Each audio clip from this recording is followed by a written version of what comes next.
Hello, Ken. How are you this evening? Daniel, good evening. I'm doing great. How are you? I am not stressed out, but tonight we're talking about feeling stressed out. What is going on with this? Yeah, it's interesting, isn't it? I was reflecting on this earlier, looking back at some social media posts around New Year's Eve, and the number of people that were talking about how everything was going to be better in 2021. It was just extraordinary to me. Like something magical was going to happen at 12:01 a.m. on January 1st. There was an expectation that life would suddenly change. And the reality is we've carried the pandemic with us into 2021. It didn't magically disappear. We've had unrest here at home in our own country. We have concerns about the environment worldwide. There's a lot of stuff going on. And we face an economic future that feels uncertain too, just because we don't know when businesses are going to be opening back up. We don't know a lot of things.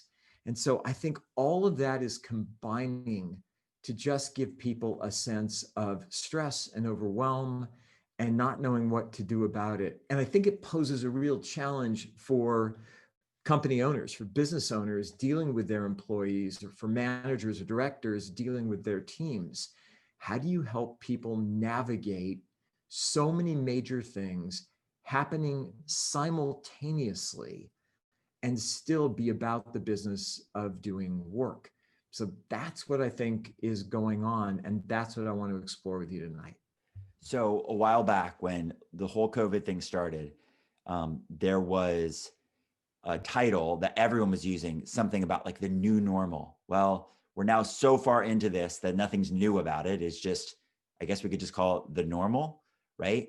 And it was funny when you said people all thought things would change. I really like those memes where it would show people excited, like said 11:59, and then it would show the next frame and it would say 11:60, like 2020 is never going to end. What the heck?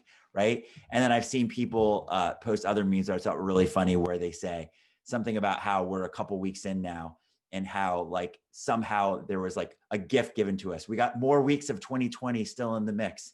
And I know that's trying to make light of something that's very serious and there's a lot of like unrest and craziness going on. But I have chosen the way I'm dealing with stress and the stress of everything going on in the world is I ask two questions and they're in a row. And the first question seems selfish, but it is my question. I say, how does this affect me? And the reason I ask that question first, even though it is a selfish question, is because it's a lot like that example we've given in a previous podcast where we talk about, like put your oxygen mask on first because you need to make sure you're good before you could help somebody next to you, because or else you breathe in the bad air. So I first ask that question. I say, how does this affect me? And if the answer is it does not affect me, then I say, how does it affect someone around me and I can help them with it? And so that's how I've been approaching anything that I've noticed or has occurred. I'm sitting there looking at it and saying, how does this affect me? And if the answer is, this absolutely does not affect me, I'm thinking, how does it affect someone else? And what can I do to help or make an impact or do something about what's just happened? And I wish I could say I was more important than I am, but I'm not, because the truth of a lot of this is it doesn't affect me and I can't do anything to help others with what's already occurred. I can do stuff moving forward. So I wish I wasn't going to say this the way I'm saying it, but what I've chosen to really do is to focus on things that are under my control, because it can cause that feeling of being stressed out, at least for me, if I sit there feeling helpless. If I sit there and go, this doesn't affect me and I can't really help people that I'd want to help, I could be like really concerned about that and being like, but I got to figure out how to help. I got to figure out how to help or do something about it. And instead I go, I'm going to focus on what I can do to make, first, again, start with myself, to make my life as good as it can be. And then as long as I feel a sense of, contentment and ease and like my life's under control, then I can reach out beyond myself and in that good frame of mind and in that good sense of like how my life is, then I can do sense. And I literally extend out from my inner circle, right? It's like myself, my immediate family, my close group of friends, and then I'd get into the community and beyond if I could. But what I generally find is that there's so much going on already in this small group that I'm not doing much that's making any impact at all on the community or the world. And but I tend to be fine with that. And I tend to like to go, I don't want to know more. I don't want to be a part of it or pay attention because I don't want to put my focus there. They say like where focus goes, energy flows. And I don't want my energy over on something that I can't do anything about. And so I'd rather keep my focus and my energy on my short inner circle and the people that I can help the most. So that is the way I am personally dealing with everything that's going on in the world and allowing myself not to get to the point of being stressed out. I think that's really sound advice. And I think the challenge is, for any of the issues that we're confronting and for any of the things that are up for people in general, how do you balance caring for yourself and still wanting to contribute in some way to other people? How do you balance that need for self-care and that need to keep yourself strong so that you can be a contribution to other people? And I think that's sort of the balancing act that goes on. Most of the times, Dan, when people are, we're facing so many different things simultaneously right now, that I think that's the biggest challenge, because at any given time there's an issue that seems to sort of rise to the top, and I find that fairly easy to deal with. And yet when there's multiple things that are in play, I find that a much more challenging situation. Where do you put your attention? Where can I make a difference? How do I keep myself strong in the middle of all of that so that I can help others? And I think the question, when you push out from yourself to your family to your friends, like I mentioned at the beginning, where the challenge is for people who are managing teams, for people who are managing companies and all of their employees. What are they doing to check in with those folks to help them develop some strategies like you've talked about for them to be okay? How can they communicate some of the really basic things? And one of the things that I'm always taken with, and we have talked about this, and it's something that I adhere to, that every day we're affirming something. We may not consciously be affirming it. And if we're not, that means that all the stuff that's flying at us are the things that come in and that get affirmed, because we're not controlling it. Like, what do we control? Our rational mind. What do we control? Our thoughts. We control all of that stuff. And if we're not paying attention to that and not controlling that, then the things that are going to get affirmed automatically by our mind, or by our minds, are all of the problems that we're facing.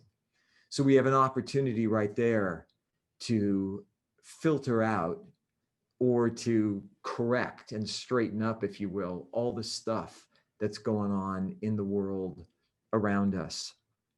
And the other part of that, though, is the ongoing affirmations, which I believe in, I utilize, and I've seen results from. And we've talked about affirmations paired with action equal results. But the other piece is that sometimes there are things that are just out of our control.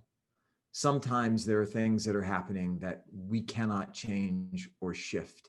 And I mentioned to you as we were talking just before the show began, about a good friend of mine that suffered just a really challenging medical incident last night for no apparent reason.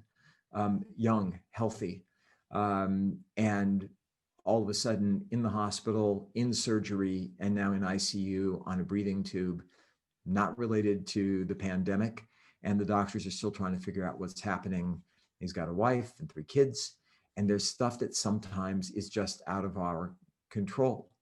And so I think, and it's a big, big topic, but I think it is this general blanket of stress and overwhelm that people can feel if they don't take the time to pare down and start with their rational thought and what they can control, and then move out from there.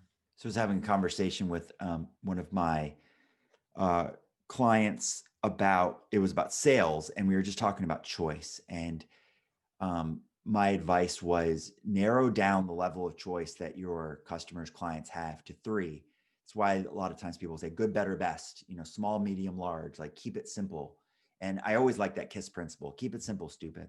But really I really think there's so much to pay attention to.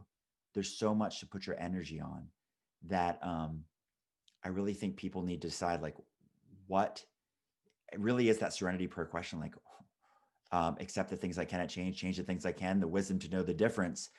But really it's like pick the things that you're going to spend your energy on and you're going to focus on, and do your best with that, because the moment we start stacking all of this on our plate, that's what causes stress, right? We go, this is happening and this is happening and this is happening in my business and this in my personal life and this in the world and this in the community and this in politics and this and that, whatever. And we're like, oh my gosh. And then we're just stacking it. And then we don't even know where to start. And I think that is the cause of stress, is really just, it's lack of focus. It's paying attention to too much. It's trying to think we have some control or ability to do something about everything. And in fact, it's like, goes back to the sales thing of like jack of all trades, master of none. I really think it really starts with that. It's like, please, like, what are the things that you're going to spend your time and your energy on? Pick them, decide those are the important ones. You can change your mind later, commit to those for a period of time. And then if you watch the news or however you consume your news, if you get your news, maybe put a filter on your news. So that's the only thing you're paying attention to, because that's an area that you want to put your energy, that maybe you can do something about it. But maybe you don't spend time paying attention to the other stuff. I'm going to pick one example. It'll be an imperfect example. Just going to go with it. Is if you feel like the environment is an important issue, but you think, I can't do anything about it. I'm already recycling and I already drive a Tesla and I am doing everything to my part of it.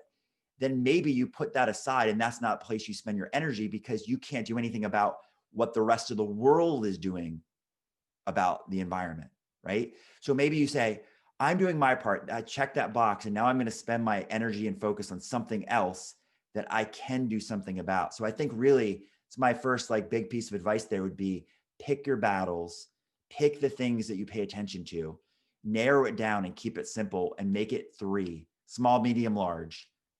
Good, better, best, but pick the things that you're going to spend your energy on, put your focus on. And I think that alone will help de-stress you or lower the level of stress you have in your life. So I'd add something else to that too. I think like using the environmental example, you drive a environmentally sound car, you're recycling, you're careful about what you consume. You pay attention, you reuse stuff instead of just throwing it away. All that's great. I think what we sometimes miss is that we don't give ourselves credit for the good things we are doing. Like, yes, put it aside, but don't put it aside and then just let more stuff flow in that's going to stress you out. But instead, take stock of the good that you're already doing and the impact that you're having, and recognize that, just sharing that stuff. It's like, I choose to drive this car, I choose to recycle, I choose to do these other things. Just by sharing that with people, you can actually have an impact and maybe convince another person, just by example, that they might want to take on all or some of the practices that you've taken on. And that's worth celebrating. And so I think when times are particularly stressful, it's challenging for humans to think about the celebratory aspect. Like, there's good stuff that I've learned. There's stuff. And I remember at the outset of COVID, when there was all the concern about like toilet paper shortages and paper towel shortages and everything, we actually started paying attention to like how often we would just grab some paper towels to wipe up a little spot and then throw them away. It's like, I could use a sponge and do that. And I could actually dry it with a cloth that we end up washing. And we completely changed our habits. And it's a small example, but we literally have altered and maintained those habits, even though that stuff is readily available now. We became really aware of how wasteful we were. And that's something we kind of celebrate now that feels really great. So I would tag on to that advice that you gave and say, celebrate the things you are doing, give yourself credit for those, share that stuff, and know that you can have an impact because it's one person here and one person there and one person someplace else, all taken together when change that starts to create change. And that's when really, really good things can happen. The other piece that I was recalling when you're talking about that sense of helplessness, I would much rather have somebody feel like angry about something and channel that into action as opposed to feeling helpless and stuck. That goes nowhere. I would rather someone have an emotion that they can then channel into doing something good.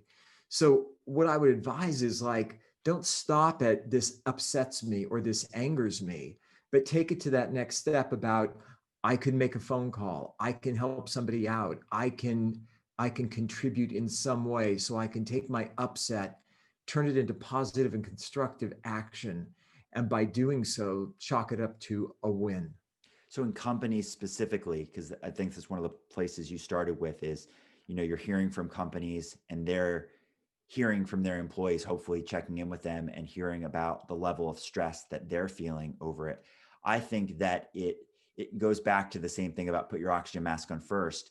If I'm in a position to coach or consult with a company owner, I would say we need to help you feel like, like de-stress and feel good first. And then it's that ability to like teach a man to fish. We don't just do it for him. We teach him how to have tactics and ways about like lowering his or her stress, and to be able to like manage everything that's going on.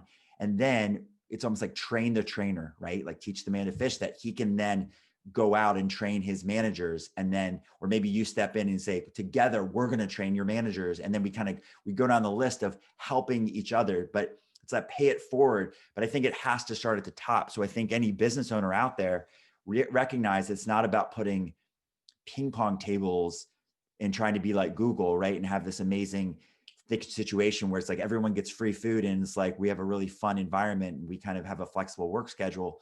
But it's more of that it's what's in your head, not just what's available to you on the outside world.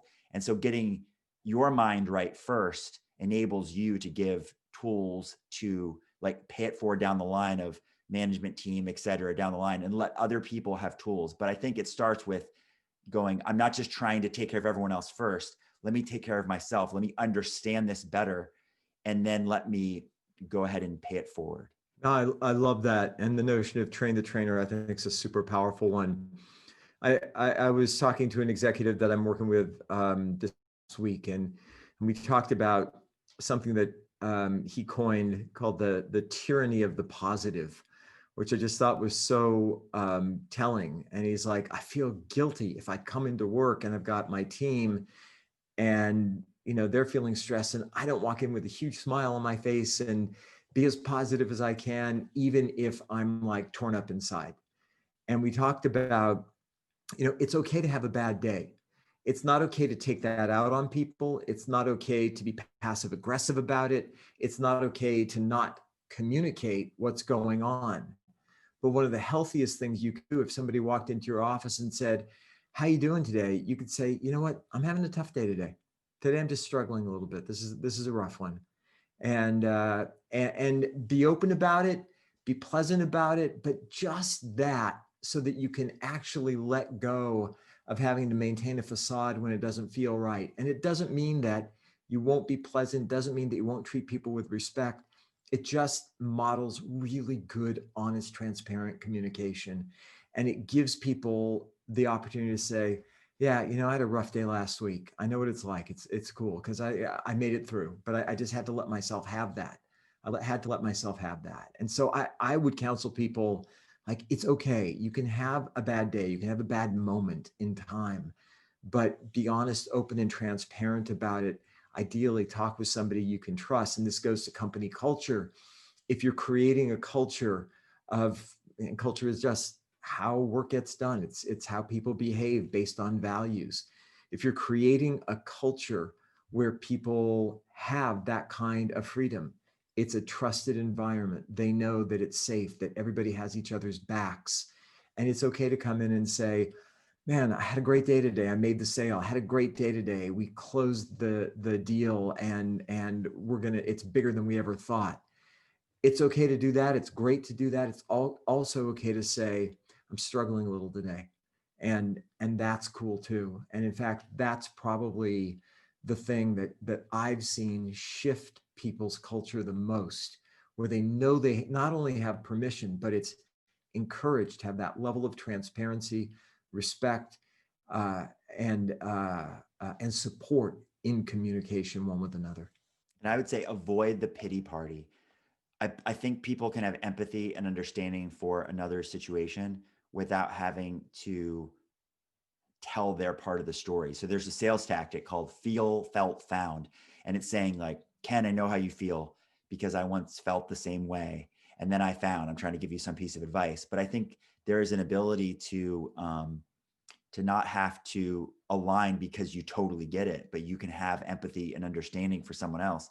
And I think a good way to do it, if you can, especially if you're in a position of authority over someone else, like you're a manager over someone else, is to let them know, I want to hear you, want to listen, and to be a good listener, but to start with something positive. It's almost like frame what they're about to share with you without having to sit there as a pity party, but to frame it with something good. Bobby Bones is a radio host for country music. And Ryan Seacrest, who's also a famous radio host and American Idol guy, he took this from him. And then a lot of people have taken it. I've seen companies take this, and I think all companies should take this, which is at the start of every meeting, they go around and they say, tell me something good. Tell me something good. So they literally go around the table and say, Ken, tell me something good. And it could just, you could make up anything. Like, oh, I found a new show that I really like on Netflix. You could say, my daughter just had a baby, right? You can go around, it's just anything. It could be, and I like to joke that you could say, if you don't know what to say, you won't believe this. I woke up this morning and I was breathing. It's like, because that's something to be grateful for, something good. But if we can frame what, we can be a good listener and we can have understanding and empathy for people, I think we need to start by framing it that they're still good. So tell me something good, and then I'm here to listen. Tell me something good in your life. What is something you're grateful for? And now, listen, I'm here to listen. I don't need to try to compare my life to yours or one up you or have that empathy like I completely understand. I can just be a good listener and I can take it all in. But I think framing it with something good really helps. So I'm going to agree with you on one point. I'm going to disagree with you on one point. So the point I'm going to agree with you on is the be a good listener part, because I've had been in situations where, I've shared something that was like just kind of a tragic experience that I had with a friend who had died. And I just stated it. And the person that was listening, I know, wanted to be helpful, but the subject suddenly changed to them and their suffering and the losses that they've had in the past. And it really derailed everything, and it became much larger than it needed to be. And it could have just been, I hear you and a hug. And if you need to talk further, I'm here. It could have been that simple. And so I completely agree on the piece about, don't feel like you have to make up something. And sometimes in communication coaching, when I'm coaching with teams, I'll hear people try to one up and actually have a big tragedy. And for whatever reason, they need to suffer more, they need to demonstrate that they've suffered, or whatever it happens to be. So I agree about the listening piece. I think there are those times, and I also in a group meeting, it's something good, of course. There are those times somebody walks in and to your office, if you're a boss and they feel, comfortable talking with you, or there's two employees and they feel comfortable talking with each other. If there's something that just doesn't feel good and you feel kind of at the breaking point, it is okay from my perspective, from my experience. It is okay just to go, here's that, like, here's the reality of it for me. And, I am hurting, and that's what's going on. And a technique that I've used is to come around and kind of scoop that up at the end and be able to say what you said at the beginning, which is, as tough as, man, we're here, we're breathing, we've got a job, we've got a roof over our head, we've got food in our belly, there's good stuff. And that's how I see taking those conversations and giving them a little lift at the end. So the person walks out, A, having been heard, and B, having been lifted a bit. And I love when you disagree with me, Ken. No, no, I absolutely agree. I think it's important, no matter what, if it's at the start or if it's at the end, to make sure that somebody sees the bright side in things, right? That they at least, we don't, I think it's doing them a disservice if all you are is listening and you're just, and we both are in agreement that it's like the worst thing you can do is sitting there trying to one up their pain or trying to say like, I get it because I've had equal pain to you, because this means you're not really listening and hearing what they're trying to express. But in the end, you can't let them leave being like, yes, that is terrible. That sucks. That's the worst thing ever, without something that they can see. Even if you're not giving advice, just letting them know that like, no matter what's going on, you're still alive, right? And you're still like, there's still purpose in this world. It's like, and asking them and let them figure out for themselves, like, what is good? What is good? Because you can choose to find good in all situations. As terrible as it sounds, you can choose to find good. And I think the biggest thing that people have taken away from COVID, and that's why I said the question, like, what is good? I ask at the start of every single coaching call that I do, I ask 3 questions. I say, what are you grateful for? And at the start of COVID, I say, what are you grateful for because of COVID-19? And then I would say, what are you excited about or looking forward to, even though you know it could be canceled or postponed because things were just changing by the second. And then I would say, how is your life better because you and I are working together? But in any case, what I would be trying to get them to see is that there is something to be grateful for because of this. Not just like, I'm not just saying you're grateful because you're alive and breathing, but what are you grateful for because this happened? And you can't change that it happened. This happened. So if somebody's talking to you about death or something else, that's the most extreme I could think of, but they're telling you that, it's like, so what are you grateful for because that happened? And most people's reaction would be like, nothing. How could I be grateful for a death or something that extreme?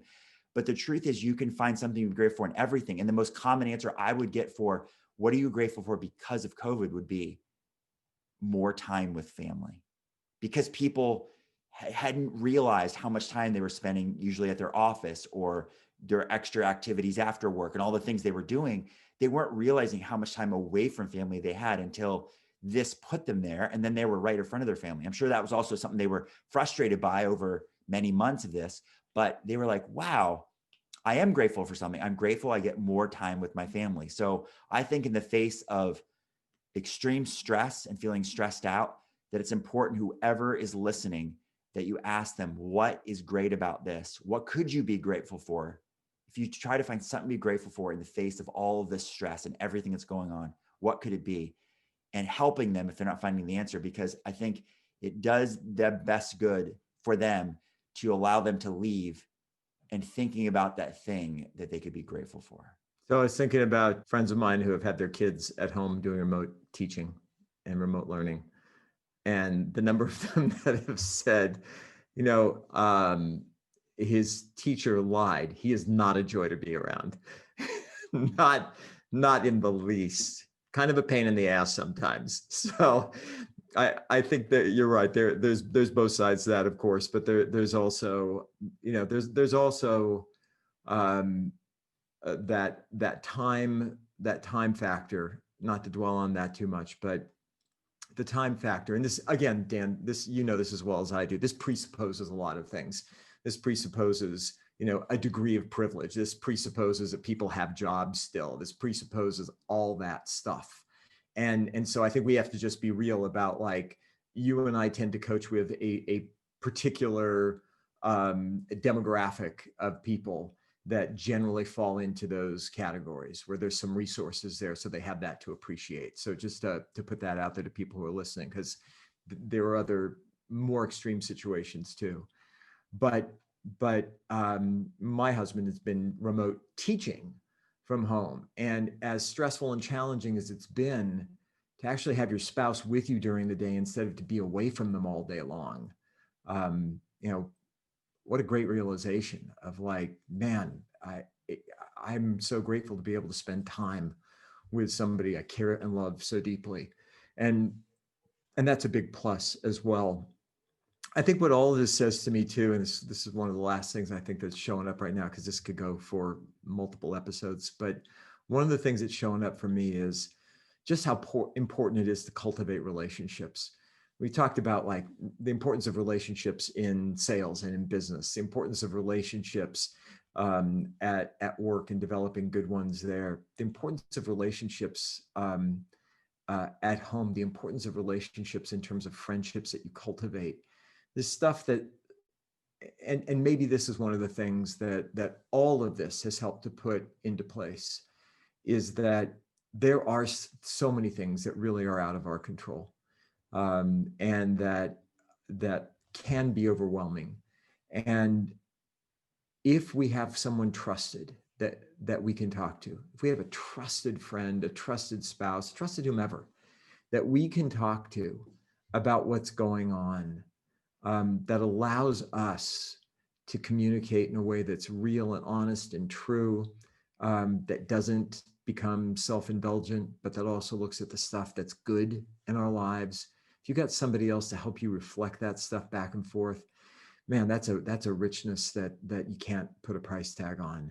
And so I think that, so often we're in the game, we're obsessed by work, we're trying to make more, we're trying to grow bigger, whatever it happens to be, and we almost see family, friends as like a nicety. Yeah, if I can spend a little more time with my wife or my husband, my kids, that'd be great. If I could develop that friendship I have with Joe down the street who I really like, man, that'd be great. But work, I'm crazy busy. And I think one of the things I've realized out of all of this, and the uncertainty that life really brings, like our next breath isn't guaranteed, that stuff isn't fluff. That's not the frosting on the cake. That's the cake. I mean, that's the stuff that matters. And so I'd encourage people just to look at, what matters most, and is what matters most in your life what you're actually doing? Is the stuff that you say matters most actually being lived out? Or is there something incongruous there? And if so, how can you make an adjustment so that stuff comes back together? So to wrap this all up, I had a thought as you were saying, not everyone's clearly not as privileged to be able to hire coaches or work with people, right, who do this as their profession. So it's as simple as finding a friend. You find that friend that you can each be a listening ear to each other. And your deal is simple. You just simply say, don't give me advice. I just want somebody to be there that I can vent to, that I can share with, that's just going to listen to me. And so you do that for them, they do that for you. And then you have your version of a coach, but it costs you nothing, because a good coach really should be just listening to you. And they should only be giving you advice when you specifically ask for it or they ask your permission to give it. So if you're feeling stressed out in any way, just simply start by finding a friend and asking if they're willing to just listen, and start there. And I think that's an important first step, is not holding it inside, but getting it out and having someone there to listen to you. I agree 100%. We end on a high note with dogs barking and and an agreement on the importance of friendship.